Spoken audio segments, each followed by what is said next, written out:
Здравствуйте, дорогие друзья! Очень часто хочется сделать отделку какими-нибудь красивыми толстыми нитками, ну, на одежде, на джинсах, на пиджаке, где угодно. И хочется, допустим, сделать эту отделку или вышивку, ну, строчкой, машинной строчкой. Нитки вот такие вот толстые, в машинку для них просто нету иглы, чтобы заправить. Вот нитки толстые. А я вам покажу, как можно сделать такую отделку на швейной машинке. Для этого нам нужно снять челнок. Я уже сняла. И смотрите, такой мой вам совет, если вы будете это делать. Заранее нарисуйте, как у вас располагался винтик. Не только зарисуйте, допустим, маркером, а еще и сфотографируйте, как у вас было. Тогда вам будет легче вернуть обратно все и долго не возиться с настройкой шпульки, потому что очень многие не любят настраивать нижнюю нитку. Берем шпульку и наматываем на нее нитку. Я уже показывала, как шить ниткой-резинкой. Это нечто наподобие. Ну вот, мы намотали на шпульку нитку. Винтик на шпульке я послабила. Вот я здесь сфотографировала и отметила. Вот эта вот отметочка на самом винтике, это было вот совмещение. То есть получается почти на 180 градусов я развернула винтик свой. Так, чтобы наша нитка хорошо входила и тянулась. Шить можно как обычной лапкой, делать обычные строчки, какие у вас предусмотрены. Я скажу так, что я уже эксперименты проводила. Опробовала не все, но половину строчек я опробовала. Сейчас я вам покажу, как шьется на такой лапке для свободно ходовой стежки.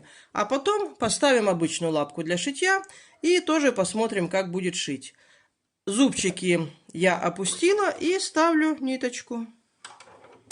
Нам нужно ниточку вытащить наверх. Вот так. Я уже немножко провела эксперименты и пришла к такому выводу, что натяжение нашей верхней нити должно быть, вот именно для этой лапки, должно быть чуть-чуть ослаблено. Обычно у меня, вот, смотрите, здесь отметка, это моя машинка очень хорошо шьет. Но здесь я сделала вот так. И рисунок, если мы будем наносить его, мы наносим с обратной стороны ткани. И шить мы будем лицом к низу. Вот, рисуем мы с обратной стороны. Даже если нету такой ручки, которая стирается, на обратной стороне можно рисовать и обычной ручкой. Очень немаловажно оставить хвостик, который можно будет потом заправить в иголку и вывести на обратную сторону, потому что этот хвостик у нас в нижней нитке останется на лицевой стороне.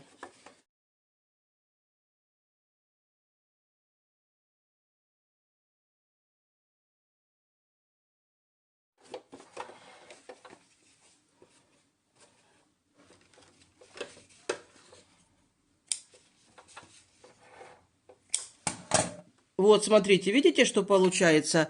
То есть ниточку верхнюю нужно еще немножечко послабить. Ниточку еще чуть-чуть послаблю. Все достигается экспериментами. Вот эти хвостики мы потом вдеваем в иголочку и аккуратно переводим на обратную сторону. Допустим, вот так. Мы сначала иголочку втыкаем, так как у нас не очень длинный хвостик. Нитка, видите, состоит из многих ниточек.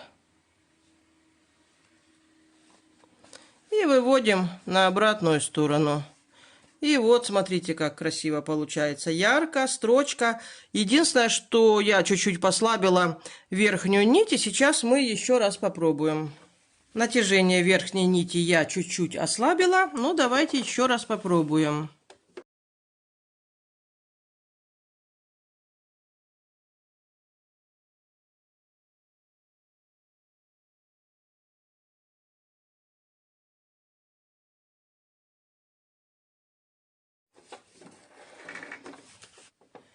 И вот смотрите, как хорошо уже получилось. Я уравновесила верхнюю и нижнюю нить. А теперь давайте в качестве эксперимента попробуем верхнюю нить натянуть. Сделаем так, как я обычно шью обычными нитками.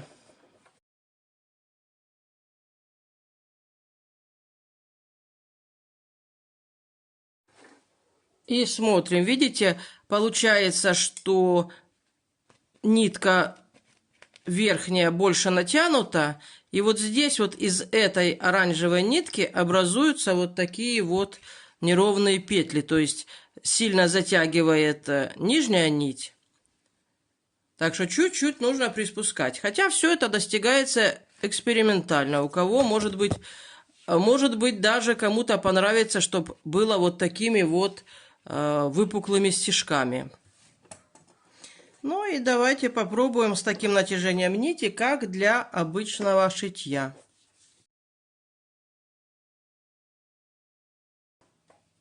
Так, теперь сделаем зигзаг.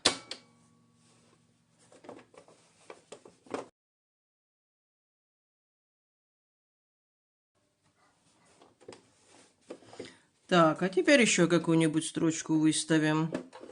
Допустим, вот пятерочку давайте.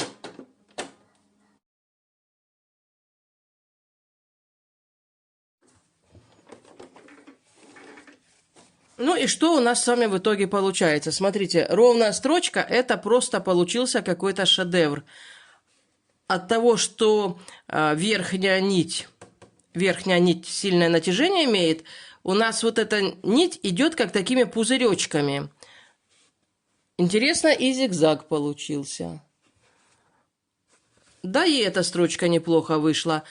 В общем, нужно экспериментировать и шить с удовольствием. На этом всем вам желаю рукодельте с удовольствием. Пусть у вас все всегда получается. Всего вам доброго. До свидания.